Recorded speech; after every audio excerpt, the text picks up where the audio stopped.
Hi guys, வணக்கம் and welcome to வெற்றி Tamil IPS academy. So இன்னைக்கான வீடியோவில் நம்ம என்ன பார்க்க போறோம்னு சொல்றது முன்னாடி நம்ம இன்ஸ்டியூட் சின்ன அனௌன்ஸ்மெண்ட். ஸோ இப்போ நம்ம இன்ஸ்டியூட்ல பார்த்தோன்னா எஸ்ஐ, பிசி மற்றும் குரூப் 4க்கான ஆன்லைன் மற்றும் ஆஃப்லைன் கிளாஸ் அவைலபிளாக இருக்குது. ஸோ எஸ்ஐ பிசிக்கு பார்த்தோன்னா மார்ச் 1 முதல் புதிய ஆன்லைன் வகுப்பு ஸ்டார்ட் ஆகுது. ஸோ உங்களுக்கு வந்து பார்த்தோன்னா புக்ஸ் எல்லாம் பார்த்தோன்னா கொரியர் மூலமாக அனுப்பி வைக்கப்படும். ஸோ ஃபீஸ் வந்து பார்த்தோன்னா 8,000 இருந்து 50% டிஸ்கவுண்ட்டு 4,000 ரூபாய் தான் ஃபீஸு. உங்களுக்கு பார்த்தீங்கன்னா live class plus test batches plus வந்து பார்த்தீங்கன்னா ரெக்கார்டட் வீடியோ கிளாஸ்ன்னு சொல்லிட்டு எல்லாமே அவைலபிளாக இருக்கும். ஸோ வேலைக்கு போகிறவங்க, ஹவுஸ் ஒய்ஃபாக இருக்கிறவங்க எல்லாருக்கும் பார்த்தீங்கன்னா மிகப்பெரிய ஆப்பர்ச்சுனிட்டியாக இருக்கும். ஸோ என்னை பொறுத்த வரைக்கும் பார்த்தீங்கன்னா இந்த வருஷம் உங்களுக்கு டைம் கொடுக்கணும் அப்படிங்க, இந்த டைமை நல்லா யூஸ் பண்ணிக்கோங்க. படிக்கிறவங்களுக்கு மிகப்பெரிய ஆப்பர்ச்சுனிட்டியாக இருக்கும் இது. ஏன்னா எவ்வளோ டூரேஷன் நம்ம கொடுக்குறோங்களோ அந்த அளவுக்கு நம்ம படிச்சு திரும்ப திரும்ப திரும்ப திரும்ப என்ன பண்ண போறோம், ரீட் பண்ணிக்கிட்டே இருங்க.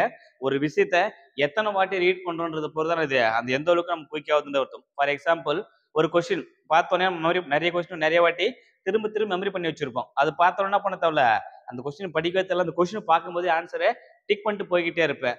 ஒரு கொஸ்டின் தெரியாத கொஸ்டின் என்ன பண்ணுவேன், சுத்தமா தெரியல என்ன பண்ணுவேன், யோசிப்பேன். அரைக்குறைய தெரிஞ்சாலும் இது வருமா, இது வருமா, இது வருமா, இது வருமானு யோசிப்பேன். ஸோ இது வருமா அது வருமானு யோசிக்க தேவையில்ல, நமக்கு ஆன்சர் பர்ஃபெக்டா தெரியுன்ற பட்சத்துல நீ எத்தனை முறை அந்த கொஸ்டின் ரீட் பண்ணிக்கிற, எத்தனை முறை ஒரு டாபிக் வந்து ரிவைஸ் பண்ணிக்கிற, எத்தனை முறை அந்த ஸ்கூல் ஏ டு விசட் டீட்டெயில பார்த்துக்கிற, எத்தனை முறை டெஸ்ட் அட்டன் பண்ணி பார்த்துக்கிற அப்படின்றத பொறுத்து தான் உன் வெற்றியை எளிதில் அடைய போறியா இல்ல சுத்தி சுத்தி போயிட்டு அடைய போறியா அப்படின்றத தீர்மானிக்க போகுது. சரிங்களா? ஸோ இந்த வருஷம் பார்த்தோன்னா ஷோரா எஸ்ஐபிசியை வந்து பார்த்தோன்னா கால் பண்ண கொடுக்க போறாங்க. ஸோ எவ்வளவு வேக்கன்ட்ன்றதுக்காக மட்டும்தான் வெயிட்டிங். எத்தனை வேக்கண்ட் விட்டாலும் நமக்கு தேவை ஒரே ஒரு வேக்கண்ட், ஒரே ஒரு போஸ்டிங் தான். அதுக்காக மட்டும் நீங்க போராடுங்க. கண்டிப்பா பார்த்தோன்னா வாய்க்கில் வந்து வெற்றி பெறலாம். சரியா? ஸோ இப்போ நம்ம இன்ஸ்டியூட்ல பார்த்தோன்னா டெய்லிக்கு பார்த்தோன்னா என்ன பண்ணிருக்கோம், எஸ்ஐ டெஸ்ட் பேட்ச் இருக்கிற எஸ்ஐ டபுள் ஸ்டார் அப்படின்னு சொல்லிட்டு ஒரு டெஸ்ட் பேட்ச் போய்கிட்டு இருக்குது. அந்த டெஸ்ட் பேட்ச் இருக்கிற 5வது கொஸ்டின் தான் டிஸ்கஸ். 5வது கொஸ்டின்ல ஆல்ரெடி 30 கொஸ்டின் பார்த்திருப்போம். ஸோ அடுத்த 30 கேள்விகள் தான் இப்போ பார்க்க போறோம். இது எல்லாமே ரொம்ப ரொம்ப யூஸ்ஃபுல்லா இருக்கும். ஸோ இது வந்து பார்த்தோன்னா கண்டினியூவா தான் வாட்ச் பண்ணிட்டு இருங்க. உங்களுக்கு நீங்க எத்தனை கொஸ்டின் சரியா போட்டீங்கன்றத மறக்காம கமெண்ட் பாக்ஸ்ல போஸ்ட் பண்ணி விட்டு போங்க. உங்களுக்கு ஏதாவது டவுட்ஸ் இருந்தாலும் சரி கமெண்ட் பாக்ஸ்ல போஸ்ட் பண்ணி விடுங்க. அப்படின்னா அட்மிஷன் சார்ந்தோ இல்ல டெஸ்ட் சார்ந்தோ இல்ல online class offline class doubt வந்தா என்ன பண்ணுங்க, டிஸ்கிரிப்ஷன் நம்பருக்கு கால் பண்ணி உங்க டீட்டெயில்ஸை நீங்க வந்து கேட்டுக்கலாம். சரியா? ஒரு கான்ஃபிடென்ட் எல்லாம் இருக்காதீங்க. என்ன ஆக போறீங்கன்றத ஃபர்ஸ்ட் டிசைட் பண்ணுங்க. கான்ஃபிடென்ட்டோட இறங்குங்க, கண்டிப்பா வெற்றி பெறலாம். சரியா? ஓகே, வாங்க கொஸ்டின் நம்பர் 1 பார்க்கலாம். 1896 தேசிய காங்கிரஸ் மாநாட்டின் போது வந்தே மாதரம் என்ற பாடலை பாடியவர் யார்? வந்தே மாதரம் என்ற பாடலை பாடியவர் யார்? இதான் கொஸ்டின் கேட்டுறாங்க. பாடியவர் அப்படின்னு கொடுக்கும்போது so option C Rabindranath Tagore என்பது சரியான விடை. இவர் என்ன பண்ணிருப்பாரு, பாடி மட்டும் தான் இருப்பாரு.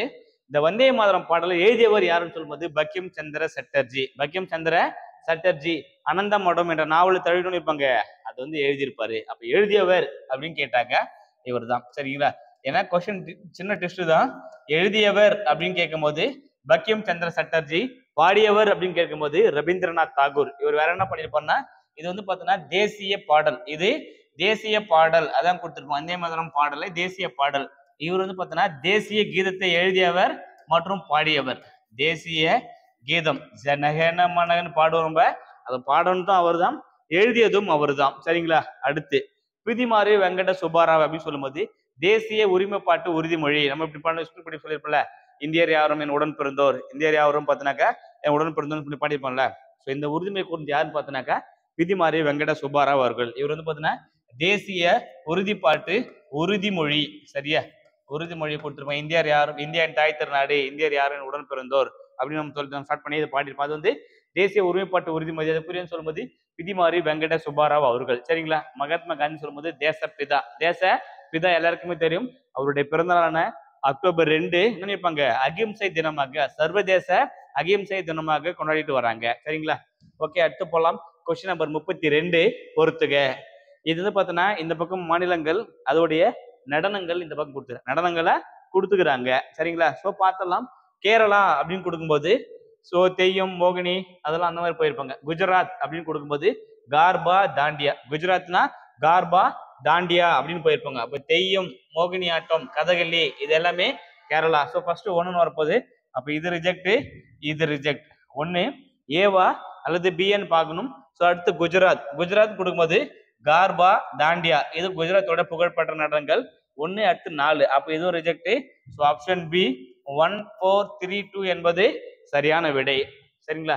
இப்ப தமிழ்நாடு சொல்லும் போதுன்னா இப்பங்க தப்பாட்டம், ஒயிலாட்டம், மயிலாட்டம், அப்புறம் அப்புறம் அதுக்கப்புறமா கரகாட்டம் இதெல்லாம் இருப்பாங்க தமிழோட ஆட்டங்கள். சிறப்பு நடனம் குடும்பம் இருப்பாங்க பரதநாட்டியம் சிறப்பு நடனமா போயிருப்பாங்க. ராஜஸ்தான் வந்து பார்த்தீங்கன்னா கூமர் ஸ்ட்ரைட்டா கொடுத்துருப்பாங்க. தமிழ்நாடு தப்பாட்டம், மயிலாட்டம், ஒயிலாட்டம் எல்லாமே கரகாட்டம் எல்லாமே இருப்பாங்க தமிழ்நாட்டோட ஆட்டங்களா போயிருப்பாங்க. அடுத்து கொஸ்டின் நம்பர் 33. இந்தியாவை இனங்களின் அருங்காட்சியகம் என வரலாற்று கூறிய வரலாற்றாசிரியர் யார்?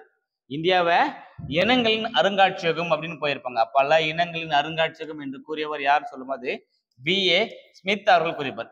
B.A. ஸ்மித் அவர்கள் வந்து கூறியிருப்பாரு. சரிங்களா? இப்போ இவான் ஸ்வாங் தான் இவான் சிங்னு போயிருப்பாங்க.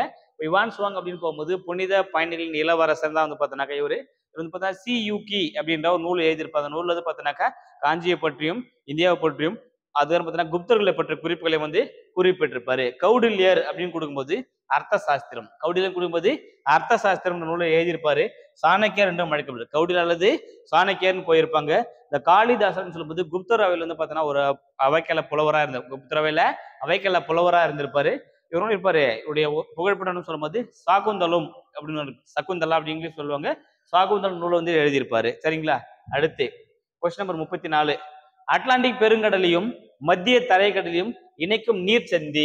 சரியா? நீர் சந்தி அப்படிங்கிறவங்க நீர் சந்தி அப்படின்னாக்கா ரெண்டு நீரை இணைக்கக்கூடிய ஒரு சந்து சின்ன பகுதி தான் பார்த்தீங்கன்னா நீர் சந்தி அப்படின்னு போயிருப்பாங்க. ஸோ இந்த கொஸ்டினுக்கான சரியான விடை பார்த்தீங்கன்னாக்கா ஜிப்ரால்டர் நீர்ச்சந்தி. இது வந்து ஜிப்ரால்டர். சரிங்களா? ஆப்ஷன் பி ஜிப்ரால்டர் நீர்ச்சந்தி இஸ் ரைட் ஆன்சர். பாக் நீர்ச்சந்தி அப்படின்னு கொடுக்கும்போது ரெண்டு பெரிய நிலப்பரப்பை பிரிக்கக்கூடியதும் ரெண்டு பெரிய நீர்ப்பரப்பை இணைக்கக்கூடியதான சொல்லுவாங்க நீர் சந்தி அப்படின்னு போயிருப்பாங்க. ஸோ பாக் நீர்ச்சந்தி சொல்லும் போது இந்தியாவை இலங்கையிடமிருந்து பிரிப்பது பாக் நீர்ச்சந்தி. சரியா? இந்திய பகுதியை இலங்கையிலிருந்து பிரிக்கும். இப்படி எடுத்துங்க.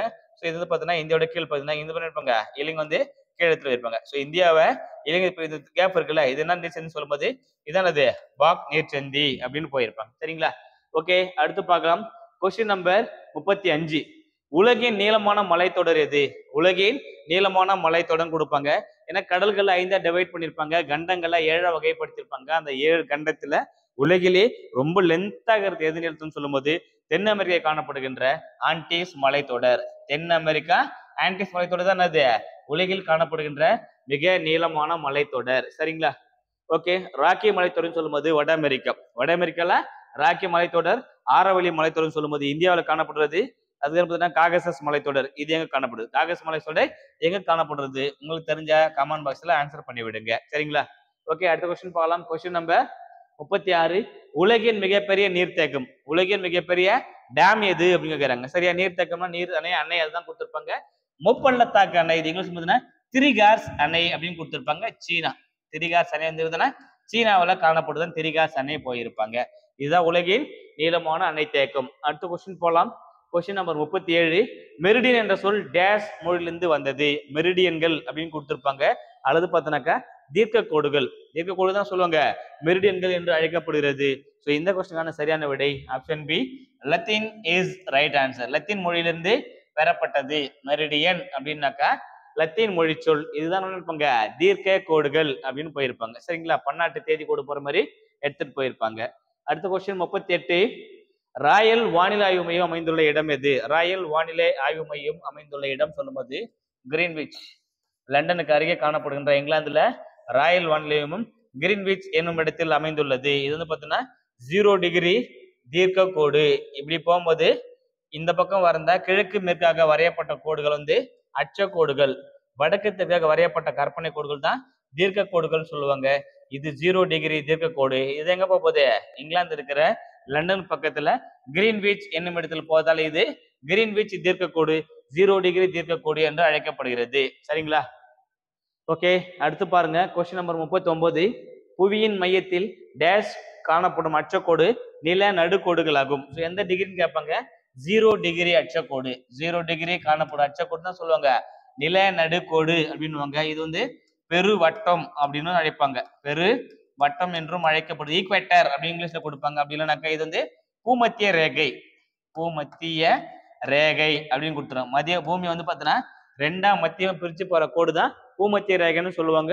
பெருவட்டம்னு சொல்லுவாங்க, நில நடுக்கோடுன்னு சொல்லுவாங்க. இங்கிலீஷ்ல வந்து ஈக்வேட்டர் அப்படின்னு போயிருப்பாங்க. சரிங்களா? ஓகே 23 டிகிரி சாஞ்சு காணப்படுதல் 23 டிகிரி இருக்கக்கூடாதுன்னு சொல்லுவாங்க. ஒண்ணு வந்து பார்த்தோன்னாக்கா இது வந்து 23 டிகிரின்னு கொடுக்கும்போது இது கடக ரேகை, இது கடக ரேகை அப்படின்னு போயிருப்பாங்க. இதே பார்த்தோன்னா 23 டிகிரி கடக ரேகை, ஒரு பக்கம் கடக ரேகை, இன்னொரு பக்கம் பார்த்தோன்னா மகர ரேகை. சரியா, கடக ரேகை மகர ரேகையும் நம்ம இந்த 66 டிகிரில பாஸ் பண்ணும்போது இதுல ரெண்டா பிடிச்சிருப்பாங்க.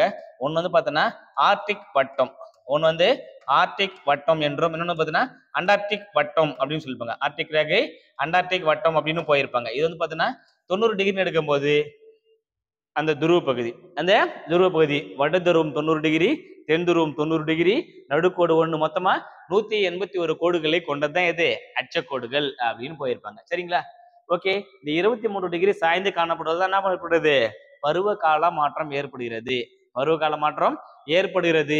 பூமி தன்னைத்தானே சுற்றுவதால் இரவு பகல் மாற்றம் ஏற்படுகிறது. தன் அச்சிலிருந்து 23 டிகிரி சாய்ந்து காணப்படுவதால் என்ன பண்ணுது, பருவ கால மாற்றங்கள் ஏற்படுகிறது. இது கிளியரா நம்ம பார்க்கணும்னாக்கா, ஸோ நிறைய பேர் என்ன நினைப்பாங்கன்னா, ஒரு ஜீனியஸ் இப்போ ஒரு பிஸ்கட் சாப்பிட்றோம், நம்ம வந்து ஒரு பிஸ்கட் சாப்பிட்றோம்னு வச்சுக்கோ, ஒரு குட் டே பிஸ்கெட். அந்த குட் டே பிஸ்கெட் என்ன பண்ணிருப்பாங்க, அந்த பிஸ்கெட் பார்த்தோன்னா இந்த மாதிரி ரவுண்டா கொடுத்துருப்பாங்க. இந்த பிஸ்கெட்ல பார்த்தோன்னா ஸோ இந்த மாதிரி 1 2 3 4 5 இந்த மாதிரி பார்த்துருக்கோம். இதுதான் பார்த்தீங்கன்னா ஒரு பிஸ்கட்டோட ஷேப். இதுதான் ஒரு பிஸ்கெட், குட் டே பிஸ்கெட், ஒரு கம்பெனி பிஸ்கட் வச்சுக்கோ. இது என்ன பண்ணிருப்பானா, இந்த பக்கம் மேல இருக்கிறது பார்த்தோன்னா இது வந்து பார்த்தோன்னா 90 டிகிரி வட அச்சம். சரிங்களா, இது பார்த்தோன்னா கீழே வருது பார்த்தோன்னாக்கா 90 டிகிரி தென் அச்சம். வட அச்சம், இது தென் அச்சம். ஏன்னா மேல இருந்தா வடக்கு கீழே தென்கோடு. இது வந்து பார்த்தோன்னா நில நடுக்கோடு, இது பேர் ஈக்குவேட்டர் நில நடுக்கோடு. இதுதான் அது 0 டிகிரி, இது 0 டிகிரின்னு போயிருப்பாங்க. இந்த பக்கம் 23 டிகிரி எடுத்துட்டாங்க. இது மேல போனா கடக ரேகை, கீழே 23 டிகிரி வந்தா இது மகர ரேகை. இந்த பக்கம் போனா அண்டார்டிக் வட்டம், ஸோ கீழே வரதால ஆர்டிக் வட்டம் அப்படின்னு சொல்லிட்டு மேல கத்து ஆர்டிக் வட்டம், கீழே கத்து அண்டார்டிக் வட்டம் சொல்லியிருப்பாங்க, டிவைட் பண்ணிருப்பாங்க. இது சிம்பிள் கான்செப்ட். இந்த கான்செப்ட் பார்த்து வச்சுக்கோ. இது எல்லாமே அச்சக்கோடுகளை பேஸ் பண்ணி போயிருப்பாங்க. இதே ஸ்ட்ரெயிட் டைப் இருப்பாங்க நேரக்கோடுகள் அப்படின்னு சொல்லுவாங்க. இது வந்து நேரக்கோடுகள் போயிருப்பாங்க. இது தீர்க்க கோடுகள், மெரிடியன்கள் என்று அழைக்கப்படுகிறது. அடுத்த கொஸ்டின் பார்க்கலாம். Question number 40. ஐரோப்பாவின் மிக உயரமான சிகரம் எது? ஐரோப்பியின் மிக உயரமான சிகரம் சொல்லும்போது எல்பிரஸ். ஐரோப்பியின் மிக உயரமான சிகரம் சொல்லும்போது எல்பிரஸ் மலை தான் அது ஐரோப்பியின் உயரமான சிகரமா போயிருப்பாங்க. சரிங்களா, ஐரோப்பாவின் மிக உயரமான சிகரம் எல்பிரஸ் அப்படின்னு போயிருப்பாங்க. மெக்கன்லி அப்படின்னு கொடுக்கும்போது வட அமெரிக்கா. மெக்கன்லி சொல்லும்போது வட அமெரிக்காவின் உயரமான சிகரம் தான் எது, மெக்கன்லி மலைத்தொடர் போயிருப்பாங்க. அகான்காகுவா, ஸோ ஆப்பிரிக்கா. அடுத்து பார்த்தோன்னா சரி, ஓகே, ஐரோப்பான்னு எது மிக உயரமான சிகரம்னா எல்பிரஸ் போயிருப்பாங்க. ஸோ உங்களுக்கான கேள்வி என்னன்னு சொல்லும்போது, இந்த ஐரோப்பாவின் மிக உயரமான சிகையான எல்பிரஸை அடைந்த, எல்பிரஸ் உயரத்தை அடைந்த முதல் தமிழ் பெண், எல்பிரஸ் சிகரத்தை அடைந்த சிகரத்தை, அதாவது பார்த்தோன்னா உயரத்தை ஏறி அடைந்த, உயரத்தை ஏறி அடைந்த முதல் தமிழ் பெண், முதல் தமிழ் பெண், முதல் தமிழ் பெண் யார்? சரியா, ஸோ இந்த கொஸ்டின் ஆன்சரை போடுங்க. இந்த கொஸ்டினான ஆன்சரை நான் 60 கொஸ்டின் முடிக்கும் போது சொல்றேன். 60 கொஸ்டினை நான் முடிக்கும் போது இதுக்கான ஆன்சரை நான் ரிவீல் பண்றேன். சரிங்களா, ஸோ நீங்களுமே உங்களுக்கு தெரிஞ்ச கமெண்ட் பாக்ஸ்ல போட்டு வெயிட் பண்ணுங்க, பார்க்கலாம் நம்ம 2 பேர் சொன்னதும் சேமா இருக்கான்னு. அடுத்த கொஸ்டின் போகலாம். Question number 41. வங்காள விரிகுடாவில் காணப்படும் தீவு எது? வங்காள விரிகுடா, விரிகுடா அப்படின்னு சொல்லும்போது பே அப்படின்னு சொல்லுவாங்க. விரிகுடானா பே அப்படின்னு போடுவாங்க. இன்னொன்னு பார்த்தீங்கன்னா கல்ஃப் அப்படின்னு கொடுப்பாங்க. இன்னொன்னு பார்த்தீங்கன்னாக்கா கல்ஃப் அப்படின்னு கொடுப்பாங்க. கல்ஃப் அப்படின்னா குறுகிய பகுதி, விரிகுடானா பெருசாகுதுன்னு அர்த்தம். பெருசா இருந்தா விரிகுடா பே என்றும், குறுகிய பகுதியா இருந்தா அது என்ன பண்ணிருப்பாங்க, கல்ஃப் கண்ட்ரி, வளைகுடா நாடுகள் அப்படின்னு அழைப்பாங்க. சரிங்களா, ஓகே. வங்காள விரிகுடாவில் காணப்படும் தீவு எது அப்படின்னு கேக்குறாங்க. பாறைன் தீவு. பாறைன் தீவுன்னு சொல்லி என்ன இருக்குது, இந்திய பெருங்கடல்ல காணப்படும். லட்சத்தீவுன்னு சொல்லும் போது அதுவும் வராது. இலங்கை லட்சத்தீவு மாலத்தீவுன்னு பார்த்தோன்னா எங்கதான் காணப்படும், அரபிக்கடல்ல இருந்து அப்படியே கீழே இருக்க வரும்போது இந்திய பெருங்கடல் பகுதியில் காணப்படுறது. சரியா, இப்ப இந்தியாவில இருந்து சின்ன மேப்பை கீழே வரைஞ்சிக்கலாம். இதுதான் பார்த்தா இந்தியோட அடி ஷேப்னு வச்சுக்கோ. ஸோ இந்த சைடு பார்த்தோன்னா இதுதான் அது விரிகுடா, விரிஞ்சு பார்த்தால் இது விரிகுடா அப்படின்னு கொடுப்பாங்க. இந்த சைடு பார்த்தோன்னா இது வளைஞ்சு போறதால இது வந்து பார்த்தோன்னா கல்ஃப் வரை, இது வந்து பார்த்தோன்னா இருப்பாங்க வளைகுடான்னு சொல்ல மாட்டாங்க. இது வந்து பார்த்தீங்கன்னாக்கா வளைகுடா, இது விரிகுடா. இது வளைந்து போறதால வளைகுடா, இது விரிந்து போறதால விரிகுடான்னு இருப்பாங்க. இந்த பக்கம் வங்காளதேசம் வரதால இது வங்காள விரிகுடா, பே ஆஃப் பெங்கால் அப்படின்னு போயிருப்பாங்க. இந்த பக்கம் பார்த்தோன்னாக்கா அரேபியன் ஓஷன் வரதால இது அரபிக் கடல், அரபிக் கடல் அப்படின்னு அழைப்பாங்க. ஸோ இந்த சைடு தானே இருக்கு பாறையின் தீவுன்னு சொல்லும்போது அந்தமான்ல காணப்படுவதுதான் எது, பாறையின் தீவு. அந்தமான்ல காணப்படுவதுதான் பாரன் தீவு ஒரே ஒரு செயல்படும் தீவு. இந்தியாவின் ஒரே ஒரு செயல்படும் தீவுன்னு சொல்லும்போது பாரன் தீவுல இந்த அந்தமான்ல காணப்படுகின்ற பாரன் தீவு போயிருப்பாங்க. லட்சத்தீவு, மாலத்தீவு இது எல்லாம் பார்த்தோன்னா இந்த சைடு தான் இருக்கும். இந்த சைடு தான் லட்சத்தீவு, மாலத்தீவு எல்லாமே இந்த side 0 degree, 6 degree, 8 degree, 6 degree, 8 degree, 10 degree இருப்பாங்க. இந்த சைடு வரப்போகுது. ஸோ இந்த பக்கம் பார்த்தா இந்த சைடு பார்த்தோன்னாக்கா இந்த காரணம் தானே போகுது இலங்கை. இந்த இடத்துல இலங்கை காணப்படுறது. இப்படி ஸ்ட்ரெயிட்டா எடுத்து பார்த்தோன்னா இது என்ன கடல் பார்த்தோன்னா வளைகுடா. இது பார்த்தோன்னாக்கா இந்த பக்கம் கீழே எடுத்தனாக்கா இது இந்திய பெருங்கடல். இப்படி வரும்போது இது வந்து பார்த்தோன்னா வங்காள விரிகுடா. அப்ப இங்க காணப்படுகின்ற இலங்கை தீவு தானே அது வங்காள விரிகுடாவில் காணப்படுறது. பெங்கால்ல காணப்படுதுன்னு பார்க்கும்போது வங்காள காணப்படும் தீவு இலங்கை தீவு. சரிங்களா? அடுத்து பண்டைய நாகரங்களின் தொட்டில் என்று அழைக்கப்படுவது. பண்டைய நாகரங்களின் தொட்டில் என அழைக்கப்படுவதுன்னு சொல்லும்போது ஆற்று சமவெளி. பண்டைய நாகரின் தொட்டி அழைக்கப்படுவது ஆற்று சமவெளி. ஏன் அப்படின்னு பார்த்தோன்னா மனிதன் நாடோடியாக சுற்றி திரிந்து கொண்ட காலத்தில் வந்து பார்த்தோன்னா நிலையான ஒரு இடத்தை ஏற்படுத்தி கொண்டு தனக்குன்னு சொல்றது சாப்பிட்றது காட்டுல பழங்கள் காய்கறிகள் கிடைச்சி சாப்பிட்டு என்ன பண்றாங்க தண்ணி குடிச்சிட்டு அங்கேயே படுக்க ஆரம்பிக்கிறான். அதை வச்சு என்ன பண்றாங்க அடுத்து விவசாயம் பண்ண ஆரம்பிக்கிறான். கால்நடைகளை பழக்கிறான். டென்ட் போட ஆரம்பிக்கிறான். அங்கேயே விவசாயம் பண்ணி தனக்கு தேவையான உணவை சேமிச்சு வைக்க ஆரம்பிக்கிறான். பண்டமாற்று முறையை வளர்த்துக்கிறான். இது எல்லாத்துக்கும் முக்கிய காரணம் அமைந்த இடம் சொல்லும்போது ஆற்று சமவெளிகள். இதனாலதான் நாகரிகளின் தொட்டில் அழைக்கப்படுவது ஆற்று சமவெளிகள் போயிருப்பாங்க. சரிங்களா? அடுத்து பாருங்க 43. சரியான கூற்றை தேர்ந்தெடு. சரியான கூற்றை தேர்ந்தெடுன்றாங்க. புவி தன் அச்சில் 23 டிகிரி சாய்ந்து தன்னைத்தானே சுற்றி கொண்டு சூரியனும் சுற்றி வருகிறது. இது கரெக்ட். இது கரெக்ட். இதுதான் இப்பதான் மேல பார்த்தோம். அடுத்து புவியின் சுழலும் வேகம் நிலநடுக்கோட்டு பகுதியில் 1670 கிலோமீட்டர் ஆகும். 60 கிலோமீட்டர் வடக்கு அட்சரேகை 845 கிலோமீட்டர் ஆகும் மணியாகும். துருவ பகுதியில இருந்து பார்த்தோன்னா சுழலும் வேகம் சுழியகம் காணப்படுகிறது. இது கரெக்ட். இதுவுமே கரெக்ட். என்ன ரீசன் பார்த்தோன்னா இப்படி அதை எடுக்கும்போது இது பார்த்தோன்னா இந்த பக்கம் வரதா இருக்கும் 0 வதம் சுழி. இந்த இடத்துல பார்த்தோன்னா இதான் பார்த்தா நிலநடுக்கோடு பகுதி. இந்த இடத்துல பார்த்தா எவ்வளவு பார்த்தியா 1670 கிலோமீட்டர் ஸ்பீட்ல போகுது. அதே பார்த்தா 60 டிகிரி வடக்கட்டு சொல்லும் போது இந்த இடத்துல வரும்போது எவ்வளவு இருக்கு பார்த்தியா 845. அப்படியே மேல மேல குறைஞ்சிக்கிட்டே இங்க போகும்போது சுழி. இங்க போகும்போது சுழியா மாறுது. அதே சேம் கான்செப்ட் தான் கீழே வர வர வர நேரத்துல சுழி. அப்ப இந்த துருவம் தான் சரி, துருவம் தான் ரெண்டுமே சுழியாக மாறுது. ரெண்டுமே சரி. ஸோ ஆப்ஷன் டி கூற்று 1 மற்றும் 2 சரி. கூற்று 1 and 2 இஸ் ரைட் ஆன்சர். அடுத்த கொஸ்டின் போலாம். Question number 44. தொலைநோக்கியால் கண்டுபிடிக்கப்பட்ட முதல் கோள் எது? தொலைநோக்கியால் கண்டறியப்பட்ட முதல் கோள் எதுன்னு கேட்பாங்க. ஸோ இந்த கொஸ்டினான சரியான விடை யுரேனஸ் இஸ் ரைட் ஆன்சர். கண்டறிந்து சொல்லும்போது வில்லியம் எர்ஷல் அவர்களால் கண்டறியப்பட்டது. சரியா? இவர் தான் என்ன பண்றாரு தொலைநோக்கியால் கண்டுபிடிக்கப்பட்ட முதல் கோள் யுரேனஸை கண்டுபிடிக்கிறாரு. சரிங்களா? ஓகே. விழாயன் சொல்லும்போது சூரிய குடும்பத்திலே மிகப்பெரிய கோள்னு சொல்லும்போது விழாயன் கோள் தான் கொடுத்திருப்பாங்க. இது வாயு கோள்ல மிகப்பெரிய கோள். விழாயன் நிகர் கோள்கள்ல போயிருப்பாங்க. இது எல்லாமே வாயு கோள்கள். ஸோ அடுத்து நெப்டியூன் சொல்லும்போது உருளும் கோள். நெப்டியூன் சொல்லும்போது உருளும் கோள்னு போயிருப்பாங்க. சனி அப்படின்னு கொடுக்கும்போது இதுவும் பெரிய கோள் தான். இரண்டாவது மிகப்பெரிய துணைக்கோளை வச்சிருக்கோம். மிகப்பெரிய துணைக்கோள்னா விழாயனுக்கு இரண்டாவது பெரிய துணைக்கோள்னா டைட்டன். இதுவும் பார்த்தோன்னா சனிக்கோள் காணப்படுறது.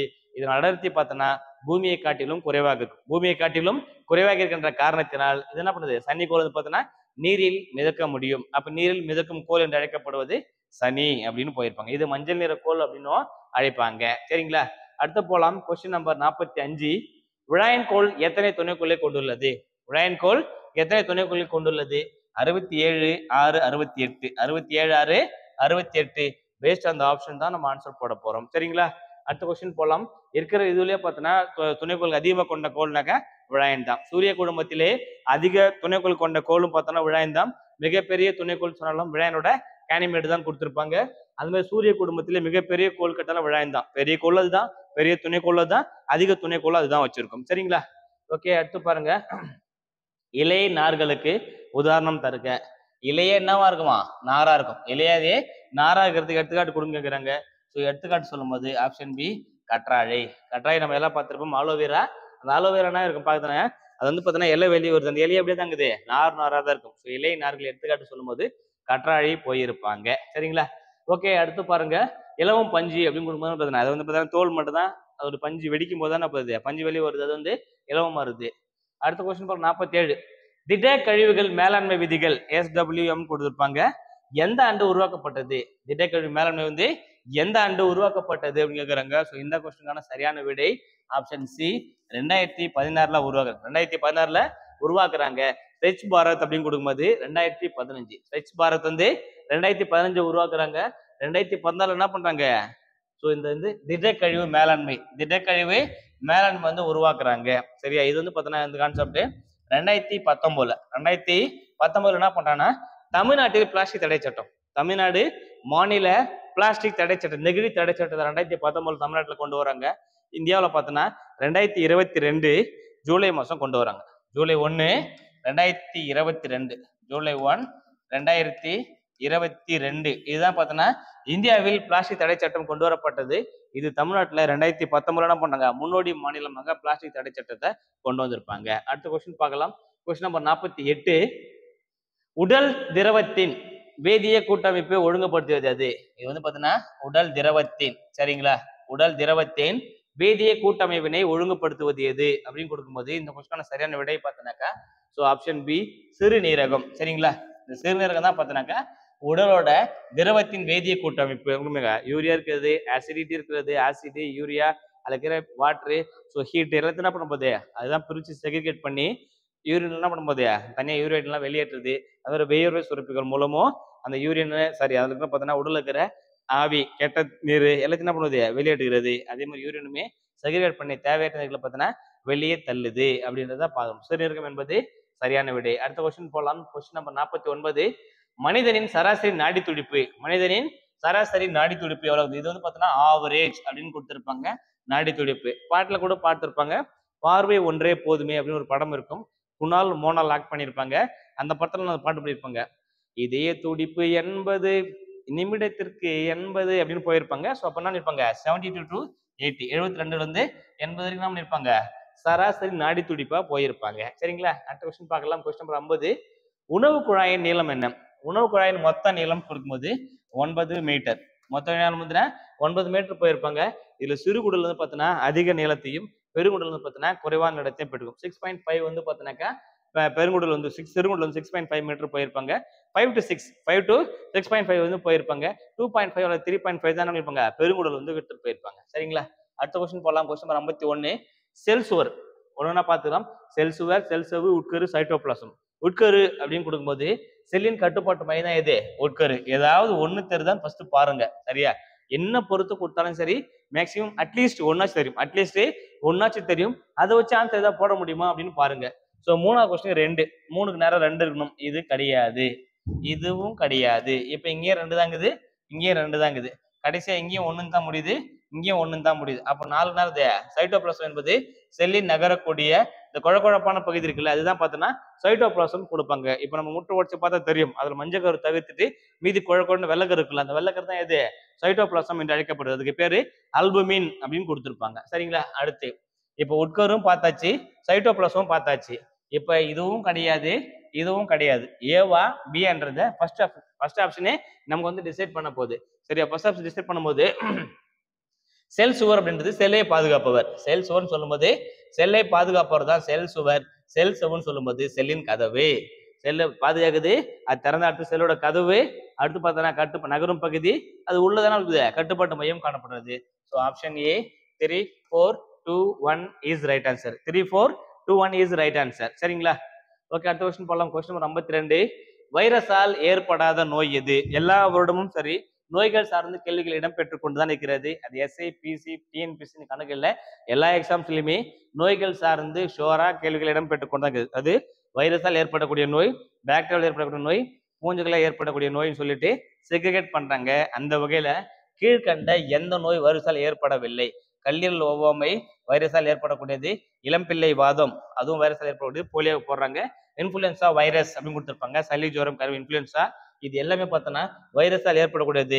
டெட்டனஸ் மட்டும்தான் கிடையாது, வைரஸால் ஏற்படும் நோய் கிடையாது. So option C tetanus is right answer. அடுத்த கொஸ்டின் போகலாம். Question number 53. எலும்பின் மீது தோல் மூடியுள்ள போன்ற நிலையின் அறிகுறியாகும். எலும்பின் மீது தோல் இப்போ வந்து பார்த்தோன்னா ஒல்லியா இருப்பாங்க, ஒல்லி லைட்டாக இருப்பாங்க, தோல் மட்டும் மேலே மூடி இருக்கும். ஸோ பார்த்தீங்கன்னா அவங்க ரொம்ப ஒல்லியா இருப்பாங்க. அந்த குழந்தைக்கு என்ன நோய் ஏற்படும் சொல்லும் போது ஸோ மராஸ்மஸ், அதுதான் பார்த்தோன்னாக்கா மராஸ்மஸ் அப்படின்னு குறிப்பிட்டிருப்பாங்க. சரிங்களா, ஸோ இந்த நோய்க்கு பேரு மராஸ்மஸ் போயிருப்பாங்க. இப்போ குவாஷியர்கள் அப்படின்னு கொடுக்கும்போது என்னன்னாக்கா ஆள் வந்து இதுவா இருப்பாங்க, தொப்பு மட்டும் வயிறு மட்டும் பார்த்தோன்னா பெருசாவோ இல்லை வயிறு மட்டும் சப்பையோ அந்த மாதிரி காணப்பட்டது வந்து பார்த்தீங்கன்னா குவாஷியர்கள் அப்படின்னு போயிருப்பாங்க.